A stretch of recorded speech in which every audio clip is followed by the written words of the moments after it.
Good morning. Thank you so much for joining us. I'm filled with so much immense gratitude to see the room is full. I think at one point I was worried that we would have like 4 people. Yeah, so I'm Cecilia Maundu. I'm a broadcast journalist. I'm a digital security trainer. I'm also a podcaster. I work at the intersection of technology, human rights, and journalism. As you heard Phil talking about, the future of work is about intersectionality. You will find a doctor who has interest in digital rights. You find a civil engineer like herself who has an interest with digital rights. Yeah, so today we are going to talk about the future of work. We're going to talk about digital resilience.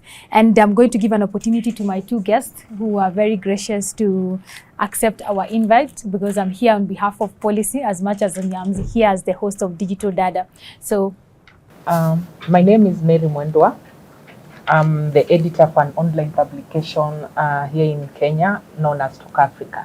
I'm also a journalist and I'm happy to be here. Thank you so much, Mary, for joining us. My name is Mercy Tyra Murengu. I am a 16 times award-winning multimedia journalist. I work for MediaMax Network Limited, to be precisely Milele FM and K24. I'm a scholar here, pursuing master's degree in digital journalism. I'm a member of AMWIC. I'm also a member of IWAT, Deutsche Welle Academy, and Kenya Correspondence of Journalists. Thank you, Mercy. Thank you. My name is Brenda Namata, and I am a communications specialist and a gender advocate. I work with Uganda Media Women's Association, UMWA, and I also diversely contribute as a gender mainstreaming personnel on media policies and regulatory frameworks in Uganda under the ITP framework by CEDA International. And I am a member as well of the communications professional body, PRAO, in Uganda, and UMWA also as an association for women journalists, despite working for it as an employee, and they are in a capacity of communications and advocacy officer. Well, thank you so much, and thank you so much again for joining us. We are going to be exploring empowering strategies and tools on how to help women navigate the future of the digital work.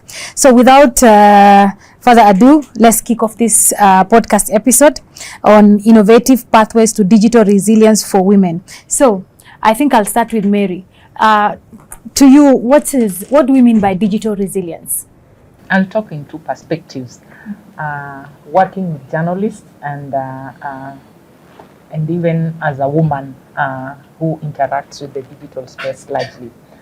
When we say digital resilience in the context of women at work,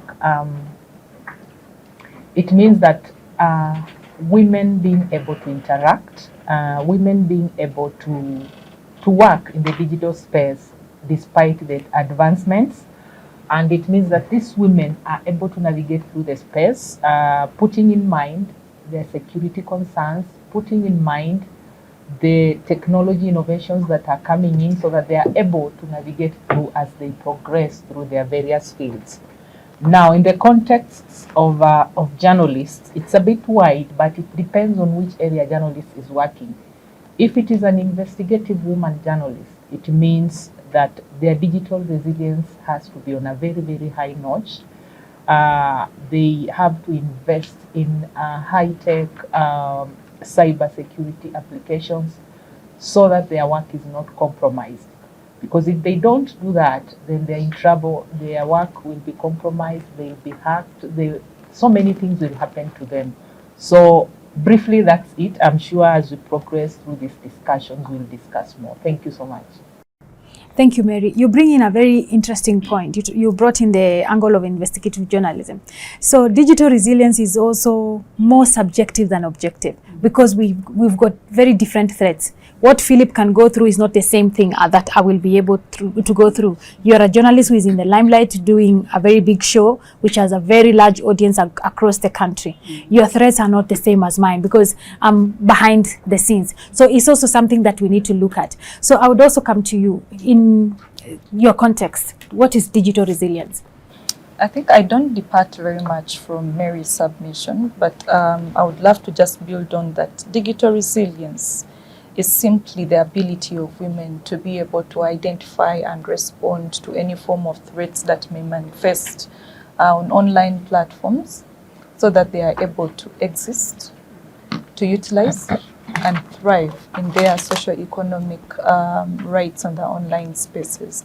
And when we speak of the socio-economic rights, it's the ability, to be able to work, because we are speaking earlier on the future of work, that as a female journalist, if I'm to be in the online space, am I able to, one, generate a story, and then to disseminate this story, but then also be able to generate consumerism on my story that I have disseminated without any form of being threatened or otherwise censored to withdraw from posting or disseminating any other story.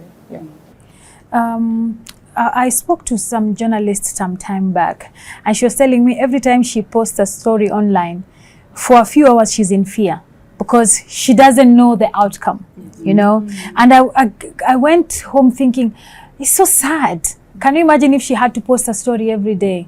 I would not want to be in her shoes, So also such things, having an environment, and I think you touched on that, having an environment that is conducive, because also creativity is very mental. When you read the comments, believe you me, if there's so many negative ones, your creativity also goes down. And our work as journalists, because we have an audience which, especially with this generation, you have to keep up, you have to produce content that suits their need. Because you can also have very good content, but if you don't have consumers, I can tell you it's a waste of time. As a content creator, I know that. Very good. It's the same way when you look at tools. We have very good tools, open source tools we are trying to create for people to feel safe online. But if we create tools which are not being used, then it's a waste of time. So Mercy, I would come to you. My question to you would be also on the issue of what are some of the challenges that women actually go through on the digital space? Yes. Bullying.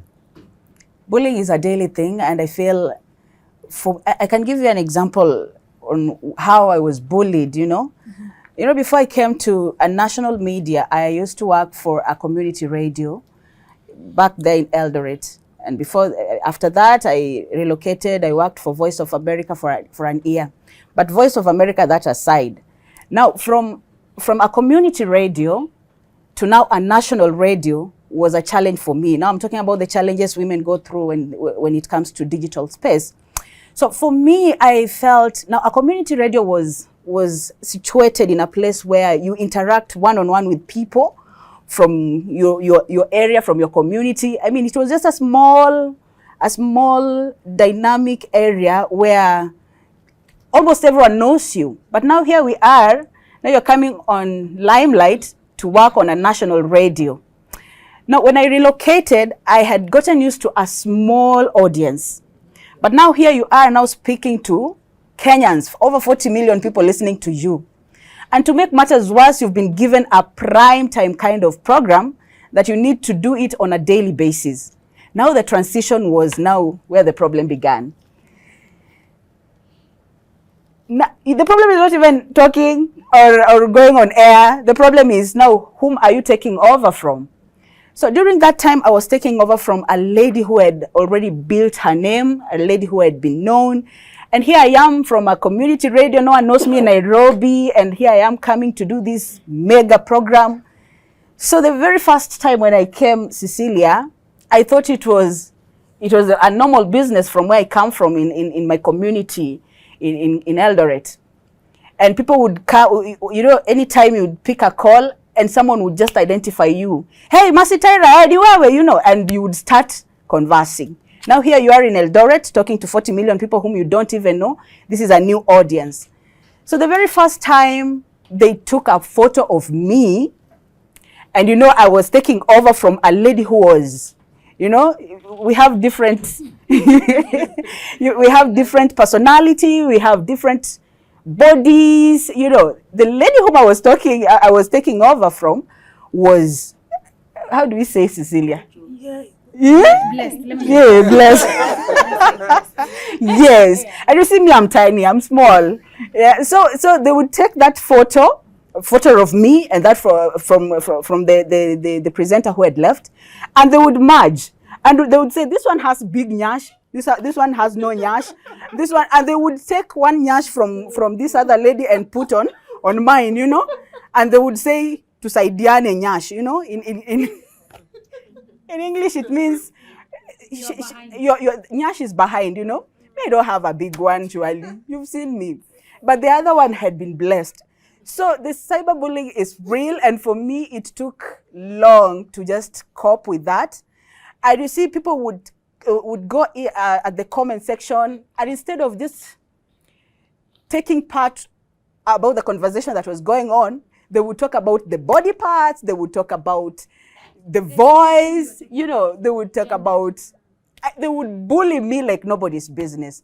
So those are some of the challenges, and I felt, because during that time, we had been employed by another gent, but for him it was so smooth, and he just suited the program he was given, and he was not bullied as much as I was, you know. So for me, I felt for women, we have a long way to go when it comes to online and digital space, because I experienced it the first time, and I was like, this is not what I bargained for. I nearly resigned, and in the process, I became sick, and depression was real, you know. I nearly lost that job because I couldn't take it.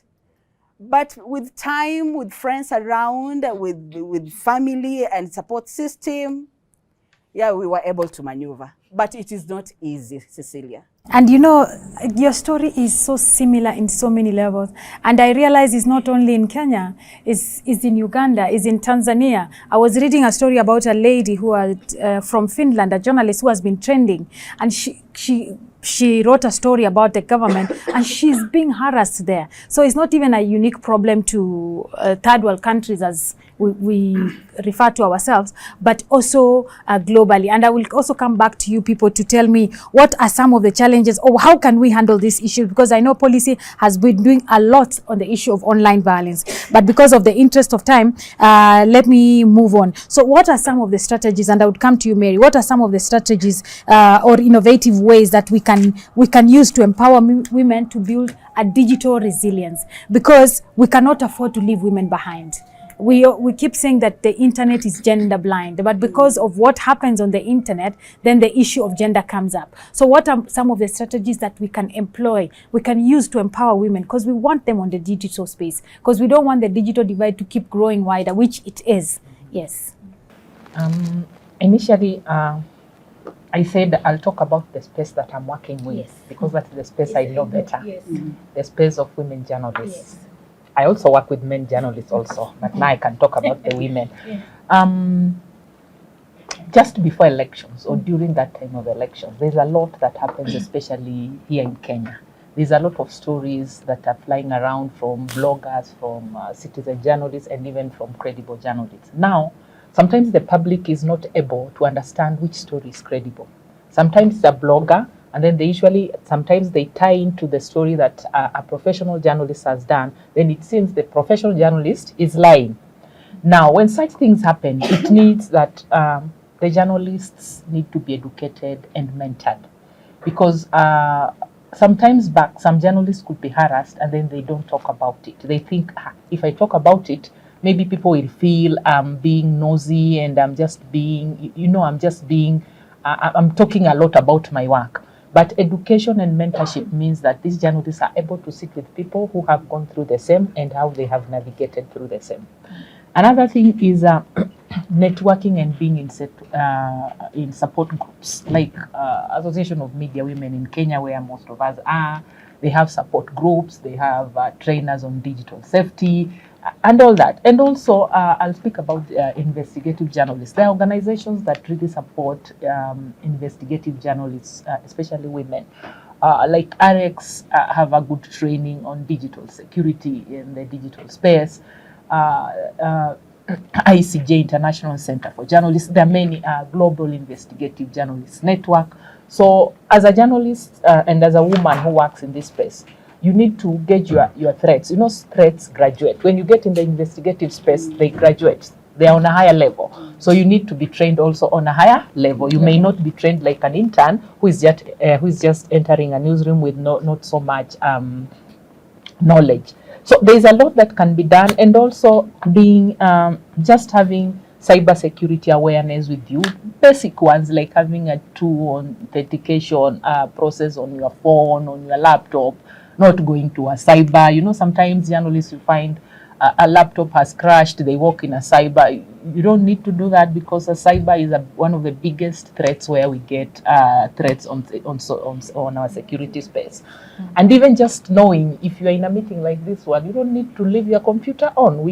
I do not know who is here. So there's those basic measures that a woman journalist needs to be aware of, because sometimes, you know, there is a statement that flies around: no story is not worth your life. No story. Actually, on the reverse side, all stories are worth our lives, because any simple story might just land you in trouble and bring a lot of trolling. You see, like Mercy, she was doing a show. Is that a story that you will say is a... It is something that can endanger our life? No. Oh yeah, but you see the threat. So all stories are worth our lives. Thank you. I think I'm going to be a bit generous in this moment and give Philip an opportunity to be part of Digital Dada as policy. Yes, as policy. What are some of the strategies that you've been doing to empower women journalists? Because I know you've been doing a lot of work on that. Yeah, thank you so much, Cecilia, and our very, very great panelists. I think, like I mentioned earlier on, for me, and also the title of this session is what are the alternative approaches? What are the creative new ways to building digital resilience? Because the government is doing laws, we are lobbying, we are training, but what are some of the alternative pathways to building digital resilience? Because it has been known from the past that resistance is needed sometimes. You need to come up with your own ways to make sure that people get the information. You need to get out of the traditional ways to make sure that people get the information. And even beyond journalists, because we've worked with journalists, we've worked with women politicians, young university students, we've worked with very many people, we've worked with traditional human rights defenders, even those that are not doing anything to do with digital. We've had traditional human rights defenders that have been working on like corruption issues, health issues, men's issues, all these people that we've gathered through the Digital Human Rights Lab to say, okay, guys, this is your work that you're doing. It's traditional, has a lot of lobbying, but what value does the digital add to your work? How effective can you get in your work on corruption on online? How effective can you get in your advocacy for probably free, sanitary pads in the digital era? How more visible can your work get? But also, as you get online and you're looking for the visibility and all these things, how secure can you be? What are the threats that are online? These days you have surveillance, both state and non-state surveillance, and some of us don't even know.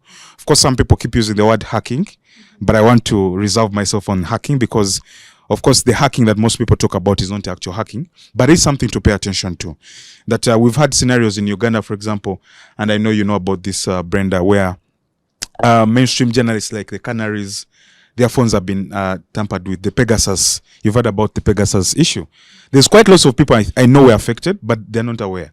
You're moving with your phone, you're speaking on your phone, you're doing exclusive interviews on your phone, and you're being tapped, whether with government or not. There's lots of those cases. So as we get into the digital space, and I'm going to get to what we are doing, I think as we preach digitization, try to get everyone online, it's important that we highlight what are the challenges. And I love that you've also talked about what are the challenges.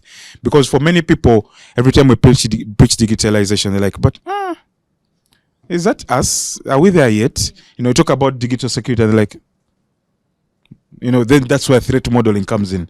And they tell you, okay, you work for KBS, Kenya Population Bureau. What are the threats you could be on? Your phone could be used to get into the data system of KBS because you move with your phone, your work email is on your phone. So any slight thing, so that's data protection now. So there's lots of, as we get online, our digital lives, our activities all being turned into data, which puts all our people at risk. And sometimes when you're talking about journalists and other human rights defenders, and when you're providing digital security, there's what we call comprehensive digital security. That what happens to Cecilia might happen to, when Cecilia is affected digitally, even the child or even the spouse can be affected because their lives are intertwined. So comprehensive digital security. So it's not just about you. So there are things we're trying to. But in terms of how we have gone, so of course we've done traditional approaches, trainings, chunking down content for people. This conversation is so jargonized when it comes to digital rights, digital security, data governance. When someone pulls out words like two-factor authentication, anonymity, all these things, I'm like, I'm not a technical person. And this is a point I talked about, that the ecosystem we survive in has both technical and non-technical people, but there's a place for everyone. If I'm to ask all these people that are doing digital security work, what is your background, Sophie? Civil engineering, and here she is digital security trainer. So there's a place for everyone. So there's a need. What we have done at Policy, and this is why we are doing a podcast. For us, when a funder comes to us, we are like, we shall make the rules. Yes, we know a report is great from when we do the research, but who is going to read the report? How many people are we serving that can read English even? Yeah, but also, who wants to read a 40-page report? We're like, okay, our research, we're going to put it out in the form of a podcast. We're going to put it out in form of a mural. We've gone to communities where we've done research, and we're like, but this community is a low socioeconomic community or a slum community. They will not read a report. You write a report and put it in your shelves at office. We're going to put a mural. A mural is a large painting on a wall. Let this data speak to them because it's about service delivery. So these alternative approaches we're taking on, we've created games. Yeah, there's a digital safety game that is teaching African women about digital security, because we realize that all the games that are existing are from the Western world. They don't speak to experiences. Our experiences are, you're a communications expert at an NGO. For example, there's an example of, I think it's not Sophie, I think it's Aisha, who is a Muslim woman who is a communication expert at an NGO, and she manages the social media accounts of the organization. And she gets a message, a notification that someone is trying to log into the Facebook platform of your NGO, and then present her options in the game. They tell her, switch off the phone or remove the battery. These are all things that people do. There are people who actually choose switch off the phone. They think that is a way to counter the threat. Yet the actual thing could have been probably add two-factor authentication or change the password. So these are actual things. So how do we bring scenarios in real time and show the people this is exactly what digital security means to you? So these approaches, creating games. We've created a game called Choose Your Own Fake News, which helps people navigate the world of misinformation. We have case studies on vaccination misinformation, COVID vaccination misinformation. We have cases of election misinformation. We have cases of that auntie who is in your WhatsApp group who keeps forwarding a message. And they don't know that this is wrong information. Are they wrong? They care about you. At the onset of COVID, we saw lots of things. So we have such people who mean well, but they're spreading misinformation, but they don't know. How do you pass on skills to them? Because we all know, if I'm to ask how many people in this room have had a training on misinformation, fact-checking, or digital security, not many.